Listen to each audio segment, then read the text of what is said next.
Salut à tous, c'est Lord Swordgun. Alors aujourd'hui une petite vidéo, il fallait absolument que je vous parle de cette série que j'ai commencé donc du coup le week-end dernier. Elle vaut vraiment le coup et c'est la série Shogun, donc on va en parler tout de suite.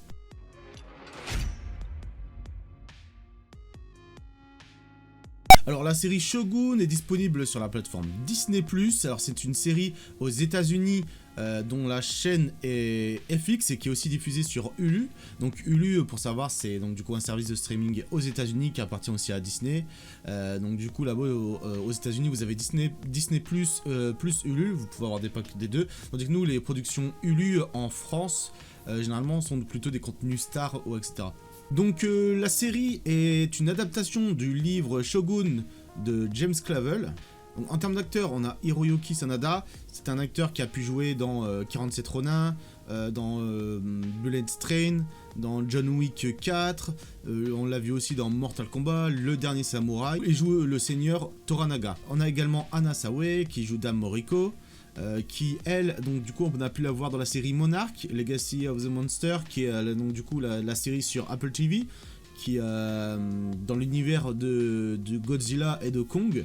On a pu la voir aussi dans d'autres projets, je crois qu'elle a joué aussi dans Fast and Furious. Ensuite, on a le personnage de John Blackthorne qui est joué par Cosmo Jarvis, donc un acteur qui a pu jouer dans des œuvres que je connais pas du tout, mais j'ai vu également que c'était un musicien, donc il a joué dans Persuasion, The Young Lady et d'autres œuvres. Donc du coup, pour en faire un petit résumé de la série avec des images en plus que je vais mettre en fond, alors voici. Donc du coup, en 1600 au Japon, John Blackthorne, le commandant anglais d'un mystérieux navire abandonné, est porteur de secrets qui pourraient aider le seigneur Yoshi Toranaga, engagé dans une lutte à mort contre des ennemis du Conseil des Régents. Le terme shogun ou shogun, du japonais shogun, signifie général. Il s'agit de l'abréviation de Sei Tai Shogun, que l'on peut traduire par grand général pacificateur des barbares. C'est la description que j'ai pu avoir sur Wikipédia. Au moins vous connaissez le terme etc. par rapport au nom de la série. Personnellement, j'en suis aux 3 épisodes parce que pour l'instant il y a 3 épisodes. On a un rythme d'un épisode par semaine, tous les mardis, il me semble, si je dis pas de bêtises. Alors c'est une série vraiment top à regarder. J'aime beaucoup. Pour l'instant, vraiment, j'ai trouvé super cool au niveau des décors, les décors ils sont super. Ils ont pas tourné au Japon, il me semble, mais au niveau des CGI, etc., de la grande ville qu'on peut voir à certains moments, franchement c'est hyper propre, c'est cool, c'est beau.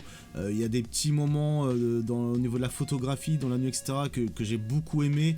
Au niveau des acteurs, l'acting il est quand même incroyable. Alors faut savoir que en fonction de comment vous allez regarder cette série, par exemple si vous regardez en VO, vous allez avoir donc du coup les anglais japonais. Donc du coup le japonais sous-titré, et ben c'est pareil si vous regardez en VF. Si vous regardez la série en VF, le japonais donc du coup est en sous-titré. Et les anglais, donc l'anglais est remplacé, par le français, mais sinon le reste, quand les japonais parlent entre eux, etc., c'est donc du coup du japonais sous-titré. Ce qui est pas mal parce qu'en fait, ça me met vraiment dans l'immersion, parce que donc du coup, la personne de Blackthorne qui arrive au Japon, forcément, elle ne maîtrise pas la langue, ne connaît pas le japonais, donc du coup, ça te permet de mettre dans l'immersion de ce personnage qui arrive donc, du coup, dans des terres qu'il ne connaît pas, et des coutumes qu'il ne connaît pas, et une langue qu'il ne connaît pas, et donc du coup, ça nous permet de nous mettre dans l'ambiance et de nous mettre à travers donc du coup dans la peau du personnage. Sans de spoil forcément, cette série met en avant pas mal de choses. Donc du coup déjà des tensions politiques au sein donc du coup de ce conseil de gérants, de régents qu'il peut avoir donc du coup au Japon. Il y a aussi toutes, comment dirais-je, les Portugais qui sont bien installés. La série se passe en 1600. Il faut savoir que l'arrivée des premiers Européens au Japon datait de 1543. Au moment de l'histoire, on a les Portugais qui sont plutôt bien installés. Il y a des Japonais qui se sont convertis au catholicisme. Donc aussi, cette série se passe juste après la guerre qu'il y a pu avoir entre les catholiques et les protestants, entre 1562 et 1598. Donc c'est vachement important comme détail parce que justement il y a tout un conflit entre le personnage de Blackthorne qui vient d'Angleterre et qui lui est protestant et les catholiques donc du coup envoyés du Portugal. D'ailleurs l'histoire de la série se passe aussi après la guerre d'Imjin, soit l'invasion japonaise de la Corée entre 1592 et 1498. On est aussi après l'époque Sengoku, entre 1477 et 1573. L'époque Sengoku, dite des provinces en guerre, est une période très spécifique de l'histoire japonaise, marquée par de nombreux conflits militaires et des changements sociaux. L'œuvre Shogun, donc du coup, de par ce livre, est est grandement inspiré des faits réels et donc du coup de la temporalité par rapport à laquelle se passe ce livre. Alors parmi les 3 premiers épisodes qu'on a pu voir, la série met du temps à s'installer, ça pose les bases de l'univers et justement de tout ce qui peut se mettre en place. Ça fait un peu comme la première saison de Game of Thrones quand ça avait commencé. Vous voyez que les premiers épisodes où ça commence à mettre en place. Bon, Game of Thrones, c'était beaucoup la première saison qui mettait tout en place, bien que j'ai l'impression que Shogun ne veut pas être directement dans ce style. Après, ouais, justement, ce qui est pour parler de Game of Thrones, et je vois beaucoup sur internet dire Game of Thrones par-ci, le nouveau Game of Thrones, ah c'est du Game of Thrones, etc. Ça fait quelques années qu'il y a toujours ce truc autour de Game of Thrones. C'est un peu chiant.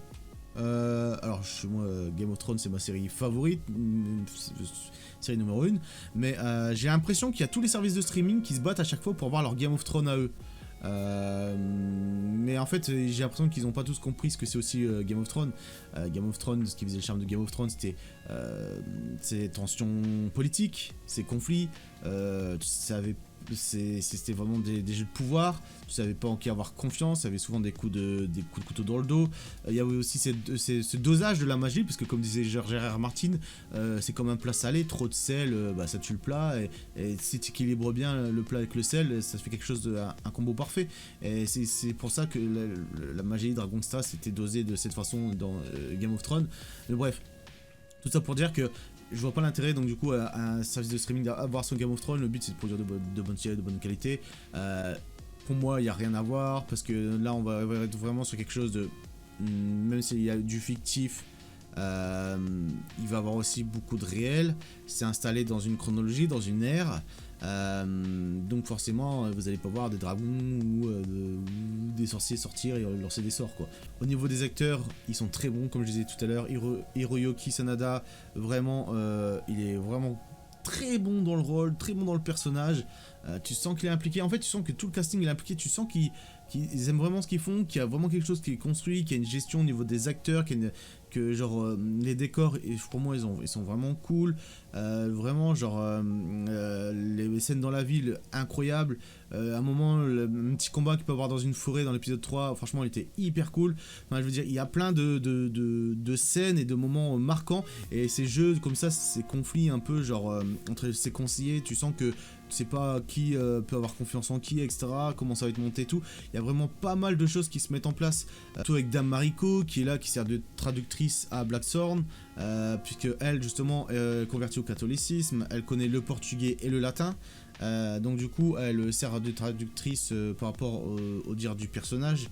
Donc du coup il y a quelque chose qui se crée entre les deux. Même au niveau du seigneur Toranaga, tu sens qu'il a besoin de Blackthorn, il a besoin de certaines choses, et à la fin, à un moment, il veut un peu le défier, il veut voir ce qu'il donne. Je veux dire, il y a quelque chose qui se construit entre ces 3 personnages. Il y a aussi un personnage, un espagnol qui justement navigue aux côtés des portugais, qui est à mourir de rire. Justement, j'aime beaucoup le duo qu'il peut avoir justement avec le personnage de Blackthorn. C'est vraiment marrant, et ça s'inscrit dans pas mal de choses. Je veux dire, à mon avis, je pense que dans cette série on va voir pas mal de choses évoluer justement par rapport à tous ces conflits japonais, la présence du Portugal. C'est vachement intéressant. En plus, au niveau de Blackthorn, on peut voir qu'il a toujours ce conflit un peu avec les catholiques. On sait pas trop ce qu'il a vécu. Il a peut-être au niveau genre de la temporalité, on sait pas s'il a mené des batailles, etc. Bien que ce ne soit pas un soldat parce qu'il le dit à un moment, mais vraiment ce conflit entre protestants et catholiques qui ressort beaucoup dans cette œuvre. Donc c'est quelque chose qu'on va voir évoluer, je pense aussi là-dessus. Donc non, en tout cas super cool, c'est vraiment une série que je conseille, parce que vraiment, je dirais pas qu'on n'a pas l'habitude d'avoir des séries de qualité comme ça sur Disney+, mais avoir une série justement qui se démarque un peu, qui exploite pas forcément quelque chose qui est très médiéval européen, parce que souvent par exemple des œuvres fantasy ou autre, on peut vraiment voir c'est souvent du médiéval européen, alors pas pour me déplaire, mais là donc du coup à avoir ce Japon un peu féodal, voir justement cette œuvre d'une bonne qualité, je veux dire qui est bien travaillée, vraiment c'est super cool, sachant que en plus bon, C'est vrai qu'il peut y avoir d'autres séries sur Disney Plus qui sont cool. Je pense à Murder, Only Murder in the Building, je crois, si je dis pas de conneries dans le nom. Vous voyez la série avec Selena Gomez où ils enquêtent sur des meurtres en faisant des podcasts. Ça, c'était vraiment une série qui était vraiment cool. Après, on a des séries parfois comme WandaVision ou d'autres séries Marvel qui ont pu se débrouiller. Bah, après, il y a beaucoup de catastrophes au niveau des séries Marvel. Au niveau séries Star Wars, il y a des bonnes séries mais aussi des mauvaises. Et je veux dire, on a niveau Star Wars et Marvel, on n'a pas encore volé vraiment genre vous voyez genre vraiment la qualité de fou comme on peut avoir avec des séries comme Game of Thrones, Breaking Bad, Les Meilleurs Moments de Walking Dead ou Lost ou genre même là Shogun qui se démène vraiment bien pour les 3 premiers épisodes. J'aime vraiment bien, vraiment là pour l'instant on est qu'à 3 épisodes. C'est une de mes séries coup de cœur de ce début d'année 2024 avec notamment The Master of the Air qui est donc du coup sur Apple TV.